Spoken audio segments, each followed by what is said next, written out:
911 obviously was a very dark day in our country's history.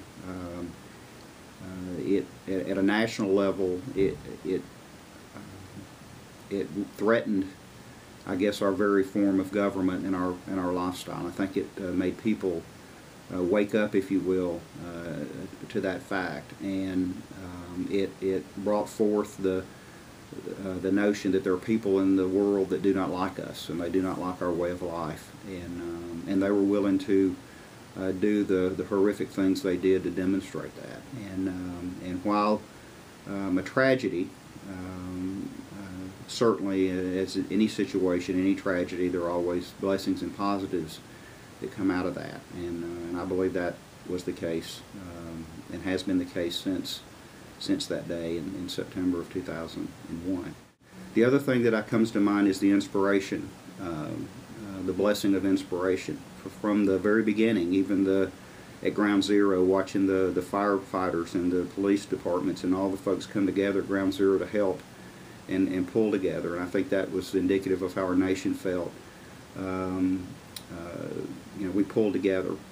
I think that event was again tragic, but it was at a time when we weren't together as a country, and so the inspiration that we saw from those that were directly affected was incredible. But the inspiration that I saw from soldiers has just been, I can't put it in words. I can't tell you how I felt when I was in Iraq or when I was in Afghanistan last year, and having the opportunity to sit down with these great young men and women, many of them who signed up to join the Army after we went to war, knowing full well they were going to go into harm's way. I can't put in words how my heart feels about them and for their sacrifice. I learned about sacrifice. I learned about selfless service from them because they're doing it for our country every day. And again, thousands of them that have signed up knowing they were going to go have to do this. So the inspiration I've drawn from soldiers is just incredible. And then I got to see the other side of it, which is the family piece of it. It's not just our soldiers. You know, the soldiers, if you talk to them, they love being in Iraq and Afghanistan. That's their job. That's what they're trained to do.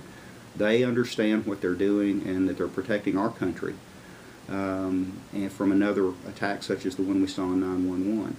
But if you peel it back, then you look at the sacrifice that the families have made. And so you've got soldiers that have deployed 4, 5 times over a 6-7 year period.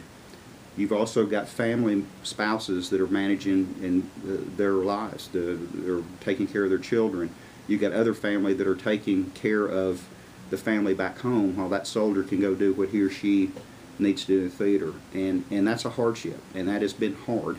That is a hard thing for the families to have gone through. And General Casey even recognized that 3 years ago and said we were out of balance because of that, and he's worked and was very successful in rebalancing our Army because of the family situation. But the inspiration that I have drawn from interacting with the soldiers and their families is something that I think my wife saw in me, and I think it's something that my children have seen. And I think they have a much healthier respect for, like a lot of Americans do, for what these young men and women do to protect our country every day. And I also have been I've been to funerals. I have been to several funerals. I have welcomed a soldier's body home, which is, I count, is one of my greatest honors in my life, getting asked to do that. But I've seen the dark side of this, and yet our soldiers and their families still are the great people that they are, and still willing to do what they need to do to protect this country of ours so that we don't have another 911. So that helped define me as a person. My children saw that grow in me. It also taught me what selfless service is all about. We all get caught up in our careers and our ladder and of life and those kind of things, and what I learned And what stays with me and what I try to articulate to others is that, you know, once you get over yourself, you know, things work out pretty well. And those soldiers taught me that I need to get over myself. It's not about me. It's about them and their families. It's about making sure I'm doing everything I can do, and I am projecting that to the workforce, that they're doing everything they can do so that they can come home safe and be with their families.